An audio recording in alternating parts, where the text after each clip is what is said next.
come in, have a seat, and then some more people to join us. Perfect.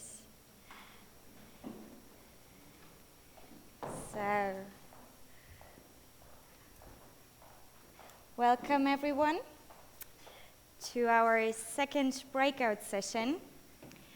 In the next hour, like Johannes and me, we will talk about the event collection in the IBC. So you're all doing projects with your customers, doing POVs together.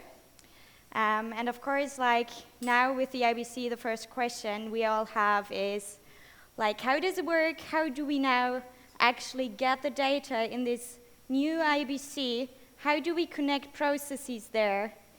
And actually, that's exactly the kind of questions that will be answered in this session. So just to give you a quick idea of who's standing in front of you. So it's Johannes and me. My name is Claudia. We are in the solution engineering team of Celonis. So our main task actually is to conduct pilot projects at our customers. So we're using the IBC quite often. We're connecting quite a lot of processes in there, and we hope to actually just share some of our experience with you in the next hour. So first of all, yeah, what is this event collection? It's not working yet. Or maybe, oh, thank you. Thanks. Or yeah, to first of all give you a quick overview of what we're doing. So I begin with quickly introducing the event collection and its concept to you. Then Johannes will actually give you a live demo and just show you how to connect a standard process in the IBC. We'll give you a high-level, actually, overview of the underlying infrastructure before finally talking about also how to connect non-standard processes. So what you do if a customer approaches you and actually asks you to just, connect a random customized process, a completely new system, what you do then, and how you actually can achieve this in only 4 steps. So the event collection. This morning, or also during the past few weeks, you've heard the term IBC quite often. And so by now you perfectly know that the IBC is this end-to-end process mining platform. And when I say end-to-end, it of course also means that we need to start by getting the data. So that's where we need to start. And that we now also have this integrated data integration solution. So the event collection basically is the first data integration solution which was purely created for process mining, which is optimized for process mining, and which is perfectly integrated in this IBC. Also meaning that you do not need any third-party solutions anymore, that you do not need any SLT or so anymore, but it's everything in the IBC, everything comes with the IBC. Okay? And so, as I just said, when we start analyzing a process, there's always 2 things we need to do first. First of all, we somehow need to get the data out of the source system. So we have source system at our customers. Source systems of any kind, doesn't matter which kind of source system it is. And our final goal is to get those data in the IBC. So how to do it? So very roughly spoken, there are 2 ways of getting the data in the IBC. First of all, we can build up a continuous connection from the IBC to the source system of the customers. And by continuous connection, I really mean so that we are continuously connected to the systems. We can continuously load the newly created data to the IBC, so it's a delta load, of course. And so the customer can really continuously monitor the processes, monitor the progress they're making, and really have this real-time view on the processes. Yeah? The second option, and this probably is the one that you all know from the POVs, is you can also upload flat files, so extract those data from the source systems and then just push the flat files to the IBC. We will actually show you both options during the session. So Johannes will give you a live demo of both versions, just for you to know, so that there are like two options of how to get the data in there. That's the first step, and then in order to really be able to analyze the process, we of course also have to transform the data. We have to create the event log, and that's also what the event collection is capable of. So basically it supports us in doing three things. The first one is what I just described, so it's the data connection, getting the data in there, and then so it also helps us creating the event log by running data jobs, and finally setting up the data model which is underlying beneath. Okay, so basically you do everything in here which you did in a separate database before, but you do not need a separate MS SQL, HANA, or whatever anymore. You do not need a separate third-party data integration solution anymore. It's everything in the IBC. And Johannes now will just show you actually how it looks like. Or are there any questions so far before we jump to the software itself? No? Okay. Always just feel free to interrupt us. So the goal of this session really is to give you an idea of how it works so that you really understand it. So if we maybe are too fast at some point, if we shall repeat something, please just feel free to interrupt us at any time. Okay, so for all of you who've already done our training, you'll know, I think it's on, isn't it? Can everyone hear me? Perfect, okay.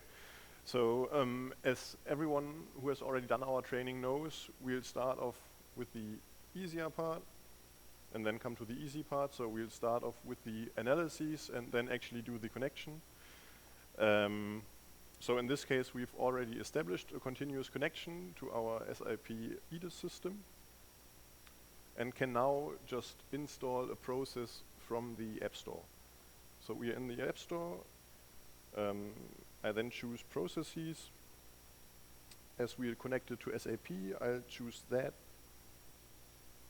as our source system. And now look for purchase to pay. Where is it? Ah, down here, right? And choose that to install. Once I've done that,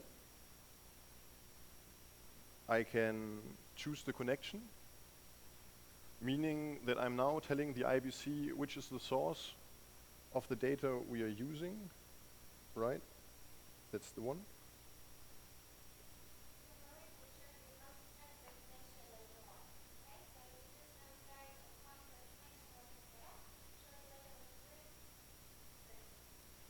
Right. And now we basically come to the other part. So all we need to do now is tell the system what filters we want to apply for the extraction. So as we're looking at order to purchase to pay, I'll just leave all of those. Those are the correct message types. The available languages with English and German are okay. Euros are fine as well.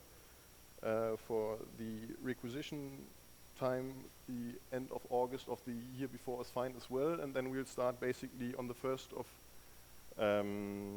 2017 up until now.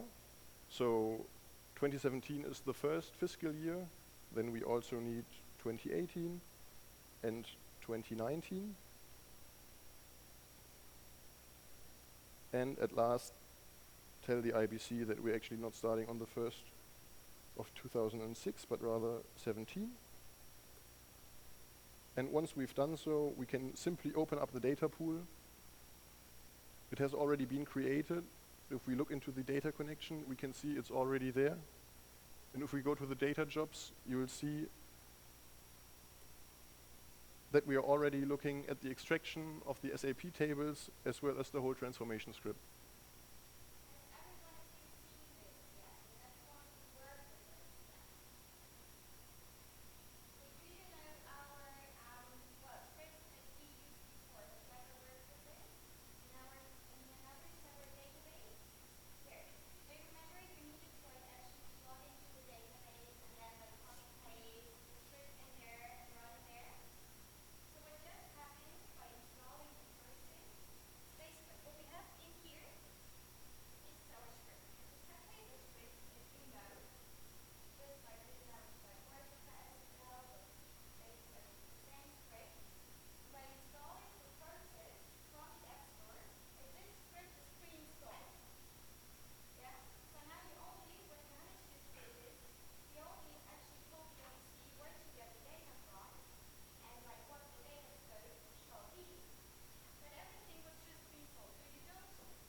Right, so almost.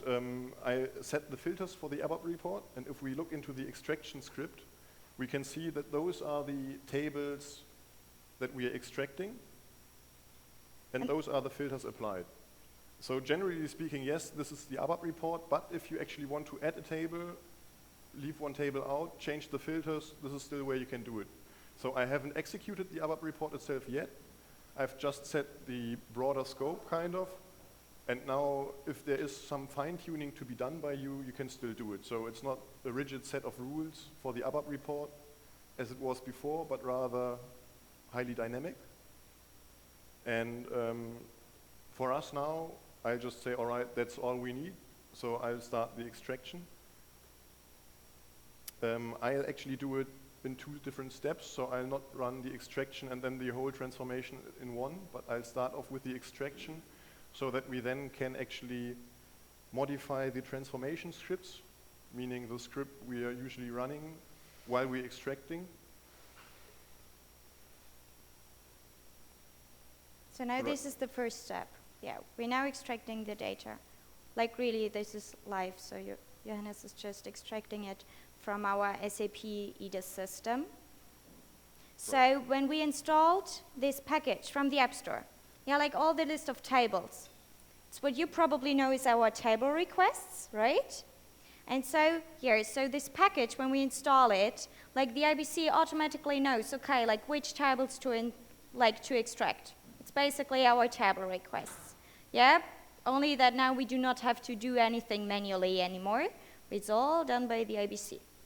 So, and now this list of tables is extracted, as Johannes just said. You, of course, can enrich it. You can enrich it by set tables or by other tables the customer was asking for. Can all do that. And so now this is the first step. And then we can create the event log in a second step. Right. So while this is running, I just want to show you what the event log creation looks like. This is basically now our script, but if you open it up, you'll actually see just the single parts you already know. So this is where we create the activities table. The next transformation is, I think, right for the temp table, so echo ECPO. Yeah. And what we've basically done is split up the script into multiple single parts. Yeah. So here you see the schema. Yeah, you see all the tables which are in there, as you know it from your database. And this is the script you know. We only split it up. Like basically each statement now, it's like create activity 1, 2, 3, 4, but it's the script that you already know.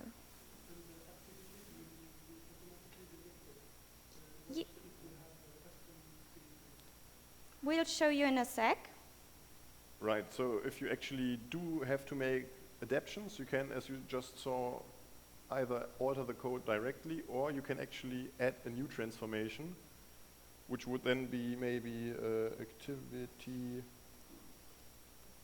new activity. And after that, you just get a blank space where you can insert whatever you want into the activities table as well. So you can draw on all the tables that you have extracted and then just create a completely new activity. Yeah. Yes. That's SQL, exactly. Don't I always have the possibility to see the SQL script behind it? Because for an I form, you sometimes see the message that nothing shows the intellectual property. So it's just more now for the Exactly. No, this hasn't changed, so it's still as it has been before. So we're always happy to share and show you our standard SAP connectors like this one. So SAP P2P is still available to you, and basically all the scripts that we also shared with you before. So now the new thing in the IBC, actually nice thing is that you're not only able to use our standard SAP connectors anymore, but now you're really able to use all of our connectors. However, in order to protect our IP, the transformations then will be hidden, so you're able to use it, but you do not see all the SQL statements. Of course, we still want to enable you to use their script, and also if you want to, for example, add another activity, you need to have some information of the script, okay? So there will always be some transformations which will be visible to you, like, for example, this create activity table. Yeah, so that you exactly know like which kind of actually fields are in the activity table, so that you can add your own one. So, but other parts of the scripts will be hidden. Still, it means that now you're able to actually use all the connectors that are in the App Store. How do we customize then the script if it's hidden? Like for example, the user type or anything else that Yeah, but it's the same way. So if you want to customize a specific activity, you can just like hide or disable our standard activity and create a new one. Or if it's only one, just like reach out to us, and then we can always like, we're happy to support. So if it's hidden, just reach out to us. If it's like really major changes that would be needed, then as I said, so just reach out to one of us, like one of our solution engineering colleagues or us, and then we'll find a way of how to adjust it. Could also be that it's like one of the parameters, like depending on what you want to change, like there are parameters that you can still change, like in some circumstances.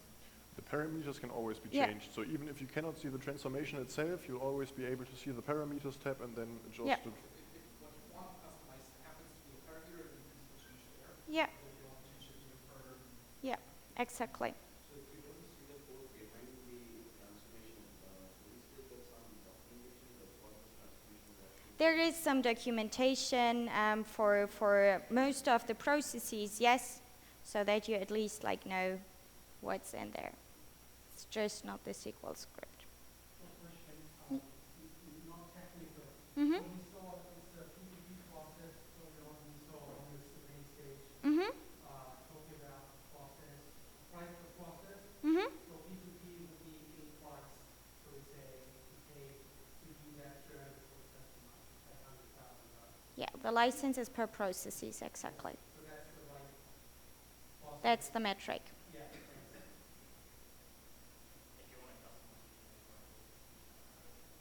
Sure, like if you want to write a completely new one, Yeah. that's just to give you an 80% start, so you don't have to redo everything, but if you want to, you're of course free to do. Maybe we continue with like having a look at the time. Right. So the data should be extracted by now, right? Maybe we can just have a look at it. Yeah.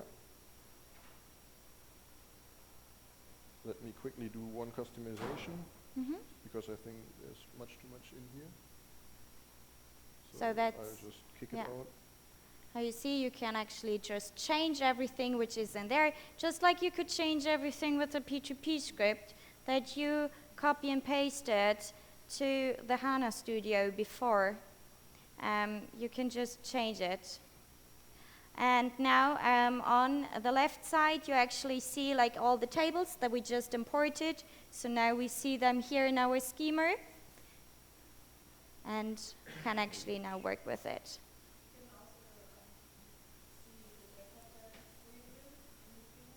Not in the schema itself, but if you wanted, for example, to see what ECPO looks like, you do have an output field down there. So if I just write a select statement, Yeah. you can basically execute it and then get the preview of the first 50 lines. Yes? No, this is Vertica. It's Right. very small. Okay. So once we've done the adaptations we want to, we can base. One question, Vertica using standard SQL, or I have in mind there are some slight Right. differences. So it's mostly standard. A few differences. I think there is no add days function, but rather you add an interval of 1 day to a date. So there's minor differences, but generally speaking, it's the same. And if you do have any questions regarding that, you can Yeah. always come to us, or there's a very good documentation by Vertica themselves online. So you can basically look up whatever functions are available. It's really similar, really, so don't need to be afraid. On the topic that we have some custom Mhm. statements and we like them to implement, and sometimes Yeah, so that's of course what we needed to do with our scripts as well, because we didn't use Vertica before. Everything was in HANA or like MS SQL or Postgres. So that's basically the 3 databases we used. But actually we saw that it was like quite fast. So we needed to translate about 100 connectors, and it wasn't that much of an effort. So it's okay. So I think, what we did was we utilized regex and then just read in the scripts and put them out. So most of the work was done for us. Yeah, ask him. Okay. So if you do have a big load of scripts, just do the same. Right, so regarding the execution of the transformation, we already did the extraction, right? So I'll unselect that, but all the other transformations I do want to run. So I'll simply start the execution of the data job, which will now execute in the background, just like the extraction, meaning that we can take a first look at the data model. And the data model is already predefined, and as you can see, pretty much complete. Yeah. So also, as you may remember, like before you always got the transport from us, and you needed to actually install the transport to your Celonis instance, right? And again, this is not necessary anymore, because by installing this package from the App Store, automatically also the data model is installed. At the moment, of course, it's just a mask, and we need to fill it with data in a few seconds. As you see, no data loaded yet, as we're just creating the event log in the background, but also, so this is what you previously known as installing this transport to your local Celonis version.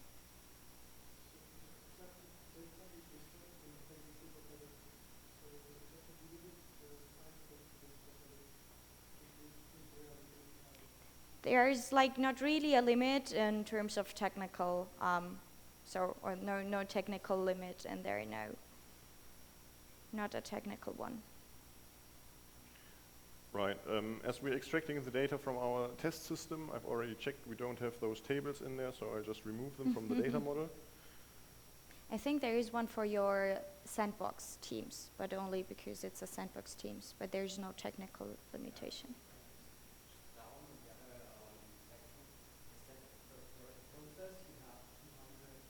Yeah, but it's only a commercial,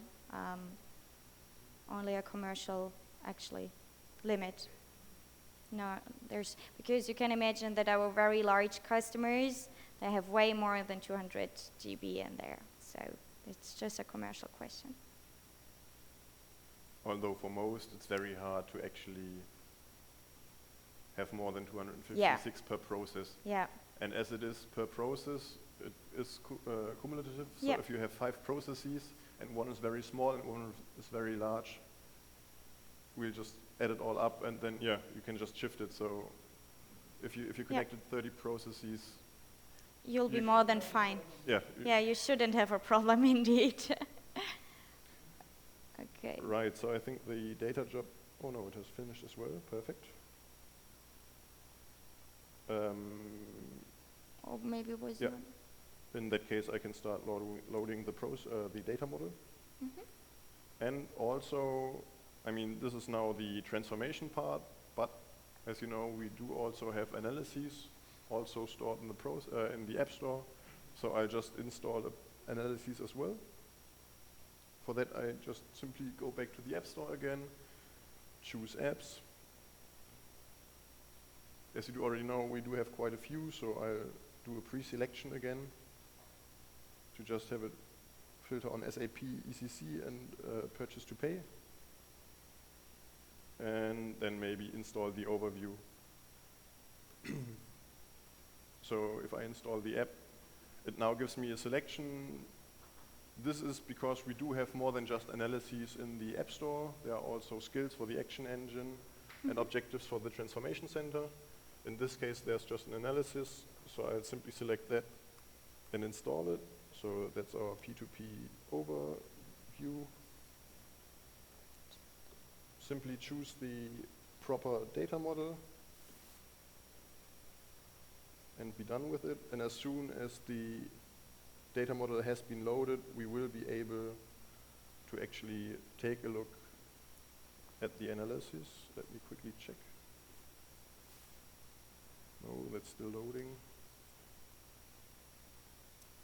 Nonetheless, you can already see that the amount of work has been drastically reduced since the introduction of the IBC. Because I think for you to do that beforehand, it took you quite some time. I mean, it will still take you longer than it did just now because our SAP system is hardly filled, as you will be able to see in just a few seconds. I think we just have 13 purchase orders or something rather.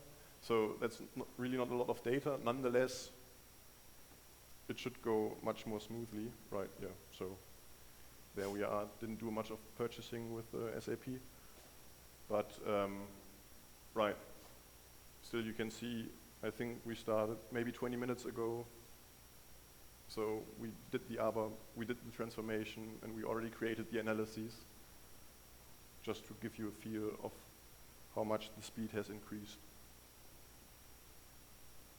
Do you have any questions? In the session before, downstairs, we had a discussion that there are still some clients, some legal requirements that they can't use the IBC. Mm-hmm. They need to stay on the Mm-hmm. Is this connector also available for clients who don't have solutions? Yes. So We'll talk about it also, like how it looks in detail in the next session, but quick question is yes. So if there are no more questions, I'll hand over to Claudia again. Yeah, thank you. Maybe before I really jump like now to how the underlying infrastructure looks like, just a quick wrap up of the App Store again, as we just like use the App Store as a very important part of connecting a process. So does everyone know the content store here? Or anyone not knowing the content store? Okay, perfect. So then actually it's really easy to explain what the App Store is, because it basically is our content store, just that now it is fully integrated in the IBC as well. So everything which has been in the content store before now can also be found in our App Store. But, as we said, so now it's fully integrated, so you can really use it to actually install the processes. And so we have more than 100 different processes in there from like actually quite a high number of different processes. And we also have like quite, a bunch of analyses in here. Actually, I just had a session with one of our colleagues from the AppStore team, and now I need to correct myself because it's not only 450 packages in there anymore, but it's like close to 600. So they're like really working fast and faster than I can actually change the number up there. Okay, so yeah, we really have our own team working on the content of the AppStore.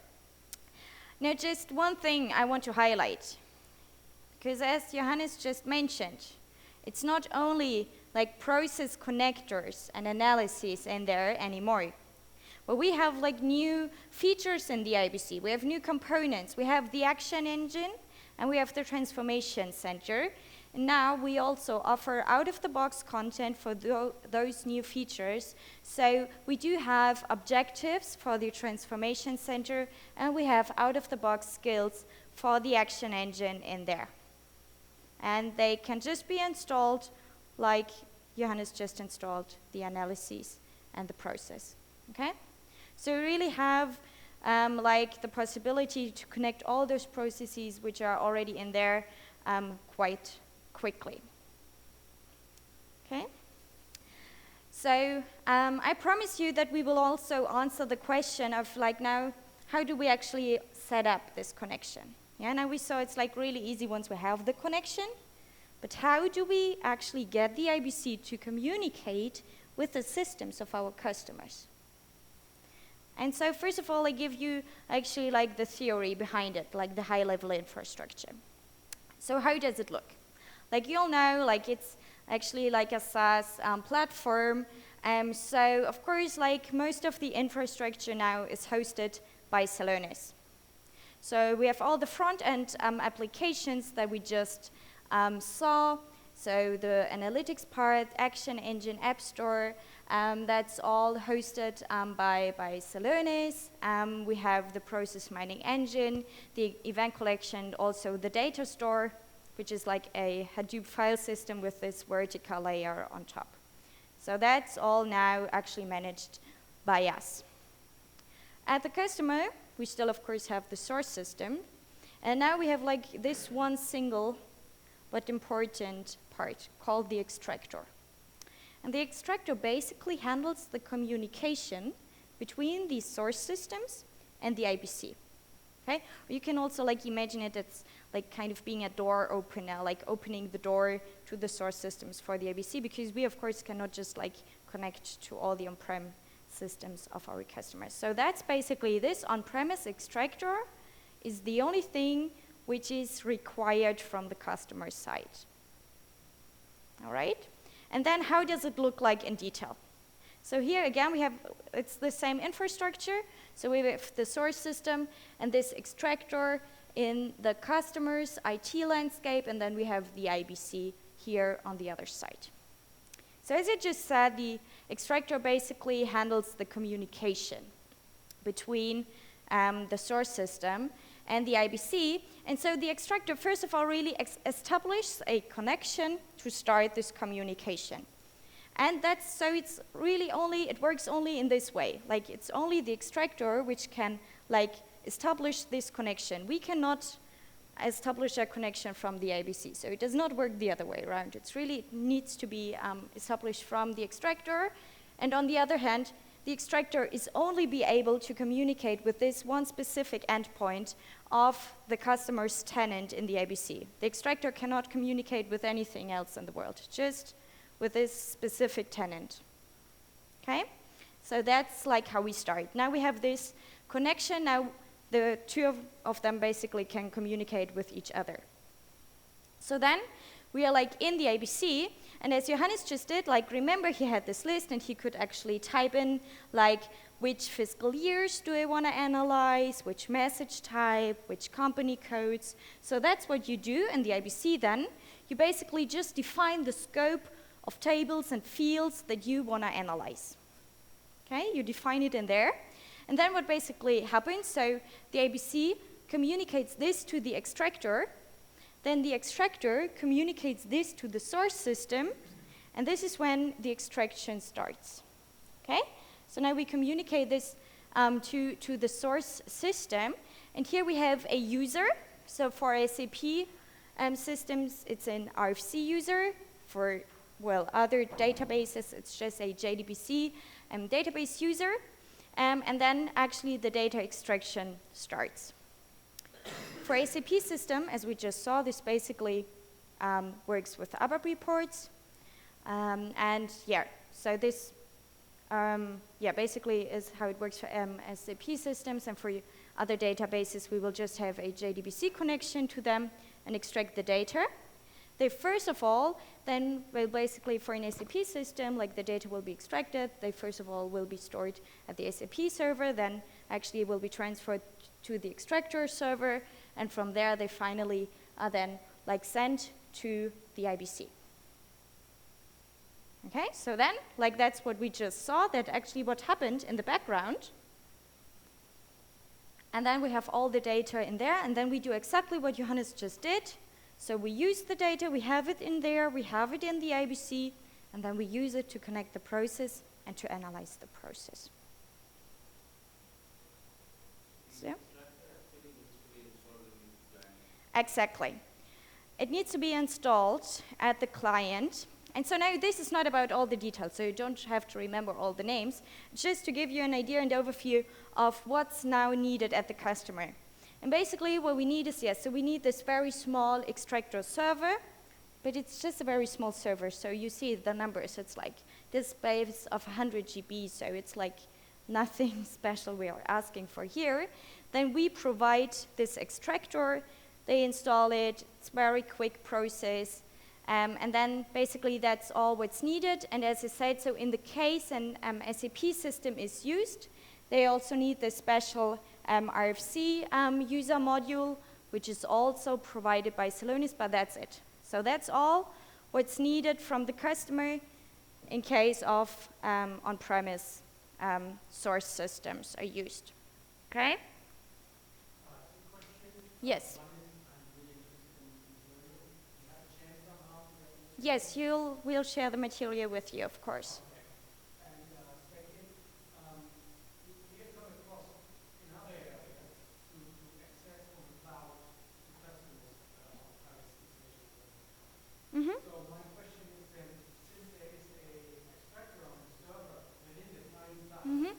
does this overcome in most or in all cases the problems of connecting between the cloud and on-premise of the system? What do you mean by over? So yeah, this is like the solution. So Is it the solution for all customers, or does it work only in some? it works for ACP system, and so the only thing is it needs to be a JDBC database, or the database needs to allow for a JDBC connection, but then it works. So, I have a question concerning the RFC connection to the SAP system. yeah.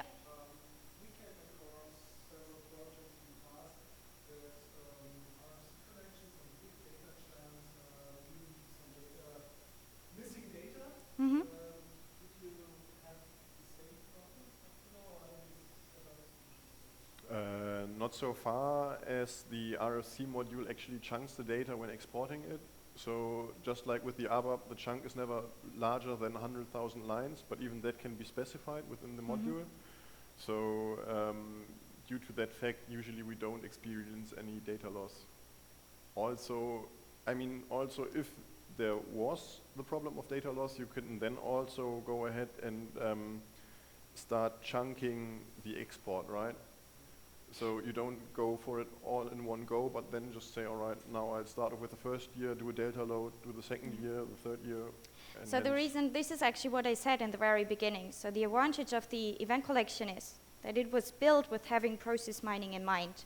So this is the only thing. This is why we really actually went, or not us, because I was actually not involved in creating it, but my colleagues, my smart colleagues, like thought of this when creating it, that also the impact on the source system will be like really like as minimal as possible. And so this is why, yes, we have this very small data chunks when extracting it, and which is why also actually, yeah, or how we take care of not losing data. This extractor server is a temporary thing, right? You just need it like. No, so actually, like when you have a continuous data connection, which always is like the ultimate goal, that our customers can really like continuously monitor the processes, then of course they need it for the continuous communication. Yeah, otherwise, like if you all, for example, when we do POVs, then basically we only use it for the one-time extraction. Yeah, so But that's what I was thinking about for POVs. I mean, if we ask the customer, Mhm. basically to have a separate server only for the sake of Yeah. collecting the data. So you can do both. There still is the way of using like the ABAP report that we used before. As I said, there are still those two ways of getting data to the IBC. There still is this flat file option. However, so what we're doing, we're indeed actually using the continuous connection more and more, also during POVs. Because it really actually like shows the customer how it works. It is quite fast, and as I said, yeah, it is a server, but really like look at the number. Like this server is set up within a day. It's nothing special. It's not expensive. It's like a really small server we are asking for. It's not like they need to set up a whole like data center for us. Yes. The extractor spawn on video. yes. Yeah. If for whatever reason some clients will do different investing and need data. Are there any things we need to watch out for in terms of caching? With other applications, if we install this in server with other applications. Just regarding ports. Yeah. But usually, it's just a jar file you will see in a few minutes when I show it to you. Yeah. But usually it shouldn't be a problem. We install there on our in-house on-prem experiments.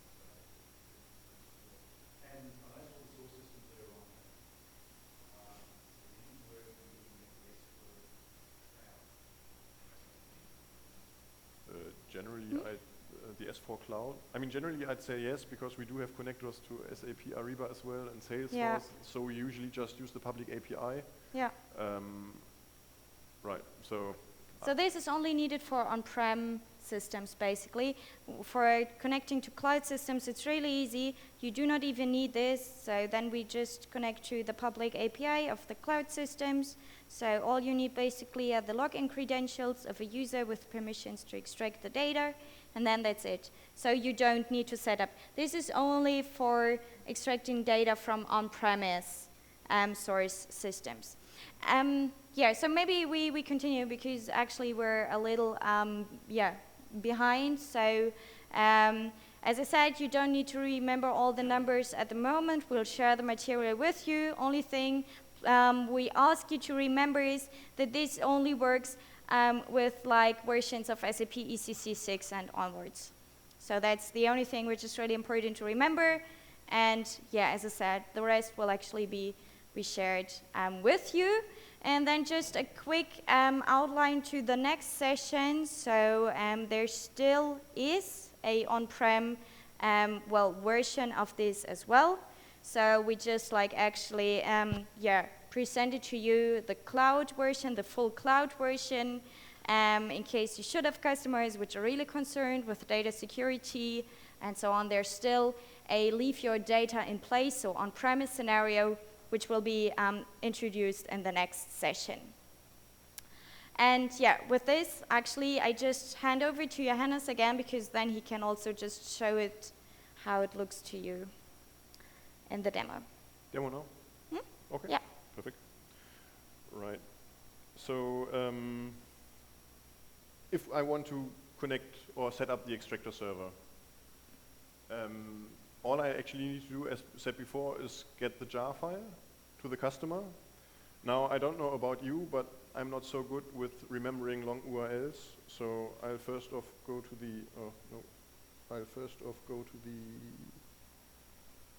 why can't I go to the help page in here? Maybe you need to, I think you need to go out of the analysis, or leave the analysis. And now you should be able to. Yeah, they haven't changed it, right. Yes. So I go to the help page and enter extractor in here. So there it is, on-premise extractors. That's where I need to go. And then have the option of choosing between the SAP and the JDBC extractor server. For us now, it's the SAP one because I want to connect it to our EDIS system again. So I'll just start the download in here. So it means every one of you can access it, right? You just go to the help page of the IBC and there you can download it. And in here you can also see, so we have the extractor itself, the jar file, but also the user role as well as the RFC module for SAP. So those are the two parts that also need to be installed on the SAP system, which are also available in the IBC. For now, I'll make do with the extractor package, just simply due to the fact that I don't have the admin rights on our SAP system and cannot install the role. Nonetheless, be assured the amount of work needed to do that is actually very small. So if I check with the downloads, I actually already downloaded it. I can simply extract it.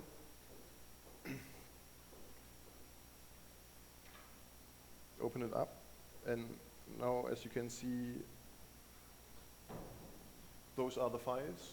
There's a configuration file, a jar file, and a few other files which are needed to actually install the apps or the extractor server as a Windows service, which is, I think, the way to go, especially if you're thinking continuous data extraction. For now, we'll just make do with starting it from the command line. To know how to do that, I'll just go back to the description, because down here it actually says what are the parts that need to be configured within the configuration file, as well as what is the command for the command line to actually run the server. So all I have to do is basically configure those three lines, the URL, the client ID, and the client secret. The URL is the one up here, so I'll just copy it.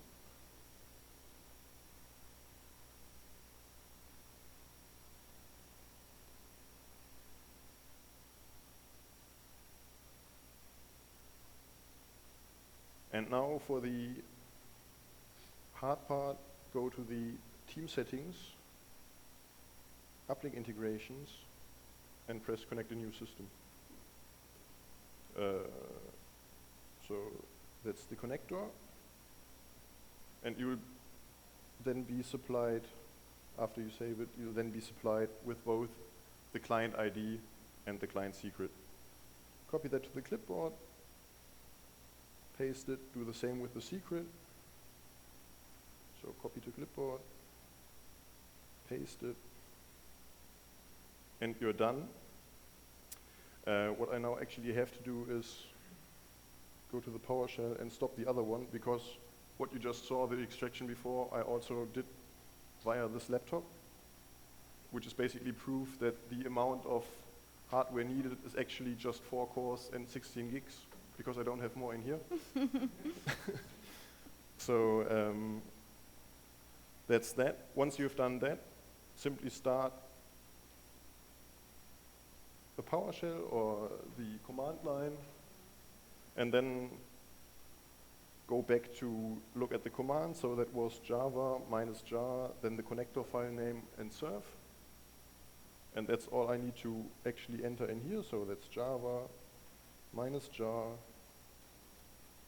connector and serve. And once I've done that, it basically starts up. So everything from now on, you don't really need to worry about. Those are just the status messages. And if it doesn't work, then you can start looking here. But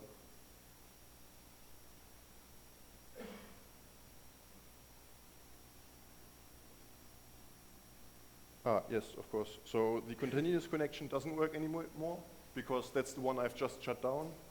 The other one, the upload one, I just created, that's up and running. So that's basically setting up the connection. As you can see, it was also manageable.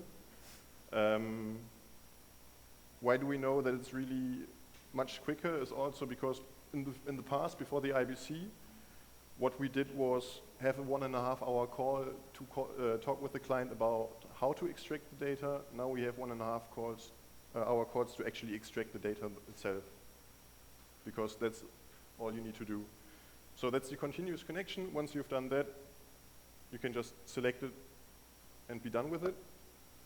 So that's that. And regarding flat files, there is the option to actually upload single flat files into the IBC,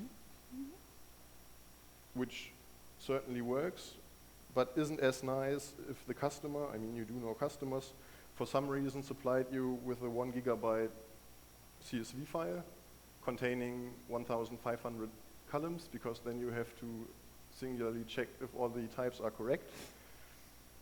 In order not to do that, we've written a Python script, which is also available to you because it's available on GitHub, to actually transform CSV files into Parquet, the format we use to upload data into the IBC, and then just push it into the IBC, right? So all you need to do is execute the Python script. It actually starts off in the command line, but then gets nicer fairly quickly, because you do get a GUI. Yeah, so what Johannes now shows you is like we just saw how the continuous connection works, yeah, right? Like that's what he installed, so that's already it. Now it's about how to actually use the second option, how to really upload very large CSV files. And what you see here, this tool will be provided by Celonis, so it will be available to you. It actually also, I already ran it before, so it has already tidied it up. But it also works on ABAP extracts as well. Yeah. So in here you can see those are ABAP extracts, and the ordering is just due to the fact that the program actually orders it. But if I now extract it back out here, you can then afterwards see that it will upload it as well. So what do we need? We need the URL of the data pool where the data should go, and an API key for the secure communication between the tool and the IBC. So let's select this data pool again, simply copy the URL and paste it in here. Go back, choose your profile. You don't need to remember all of it. They're detailed like manuals for that. It's just to also show it to you at least once so that you see how fast it is. But don't worry, they're like, I created tons of manuals for you, so. Right, so create the API key, paste this. Now all we need to do is choose the proper directory. So in here is the CSV. We then need an empty folder where the program can place the Parquet files. We want to do both, run the transformation and upload the Parquet files into the IBC. And once we do that, it's saved into the config and we'll now just start transforming the files into Parquet. Yeah, and loading and it. Uploading those, right. Yeah. So that's it. So just like, maybe, just so what I want you to remember after this session, basically is, there are two ways of getting the data in the IBC. Setting up a continuous data connection. For on-prem source systems, all the customer needs is this extractor, and it's actually really easy to set it up, and it's really, like, the customer does not need much for that. That's the first thing. But there's also the way of uploading flat files, so if you still use ABAP reports, we're still happy to provide the ABAP reports, and we're still happy, or we're happy to provide this IBC loader to you so that you can then upload the CSV files to the IBC, so you can also still use one-time data extraction, and we'll have a tool for you to then push the flat files to the IBC, okay? So that's the important part of this session. And then this is what actually just happened. Okay, yeah. Do you have any questions regarding, so as I said, you don't have to remember all the different steps yet, just be aware of which options there are and which tools there are.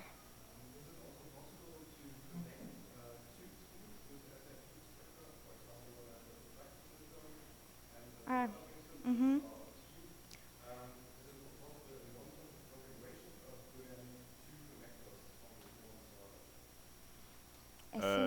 So for that you'll actually... I think you need to, because it can only communicate with one specific endpoint. Right. If it's two different endpoints, you need two, but yeah. That's just running the jar file twice. Yeah, for security reasons, it cannot communicate with more. Right. Yeah, but as you just saw how fast you can actually install it. Yeah, but that's for security reasons. Yes. Yeah.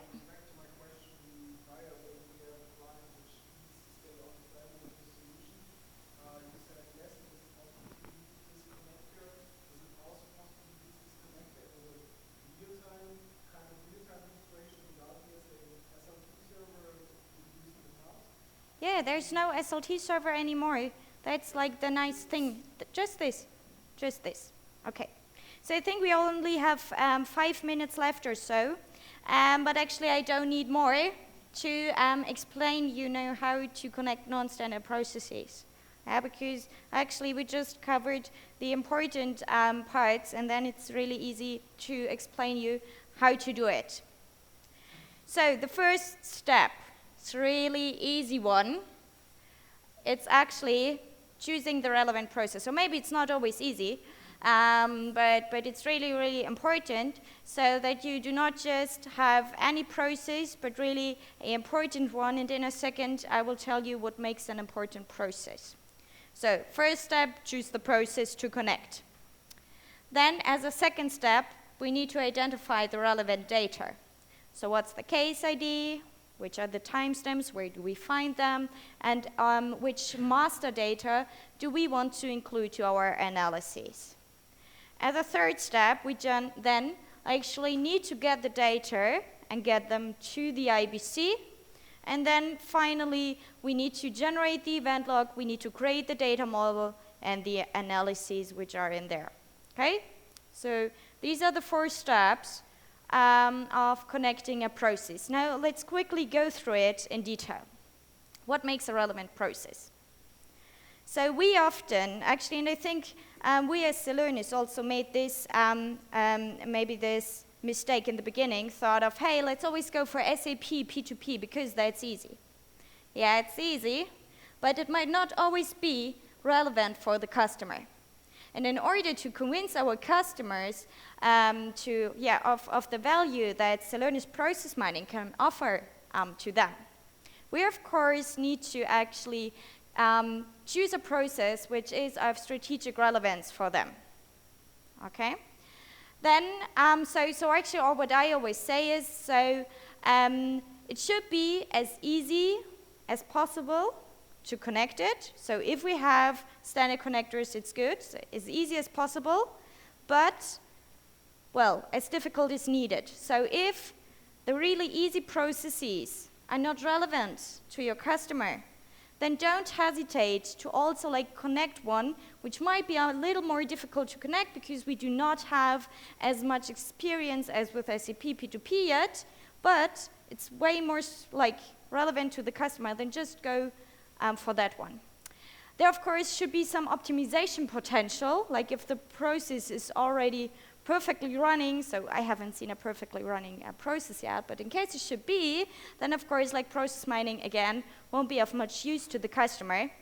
We need, of course, some technical, or have some technical requirements, so it should be digitalized, and we should have the project team, so we really should have the relevant people at the table. Yeah, we should have should be able to talk to the process owners, and so on. So these actually are the four main criteria for choosing a process, for example, also for a POV.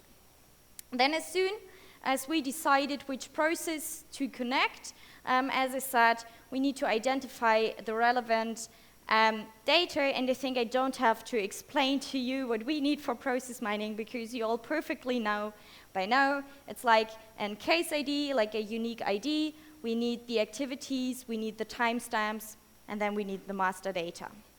Yeah? We also have actually Excel tables guiding you through this process, which you might also share with your customers, and so these will also be in the asset library of the new partner portal. Then as I said, so we need to extract the data, and we just saw which different options we have. So we can have a continuous connection to an on-prem application, which Johannes demoed to you before. We can also have continuous connection to a cloud application, which is even easier, because there we do not need an on-prem extractor, but the extractor basically comes with the IBC. So we just access all those systems via the public API. And we can upload the flat files with the help of the IBC loader that will be provided by Celonis.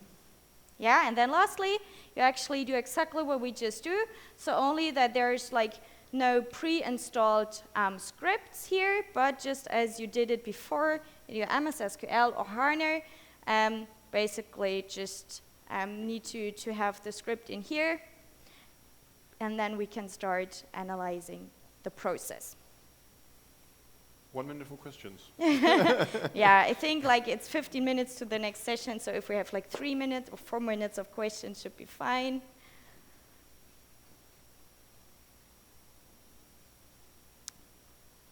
Don't hesitate.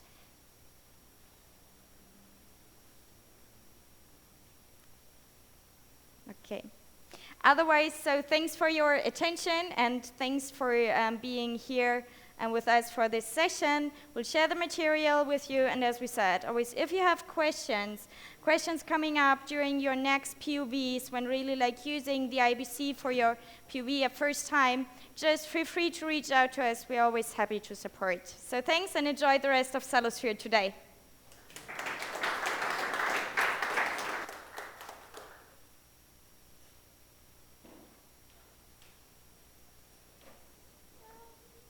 Punktlandung, würde ich sagen. Sehr geil.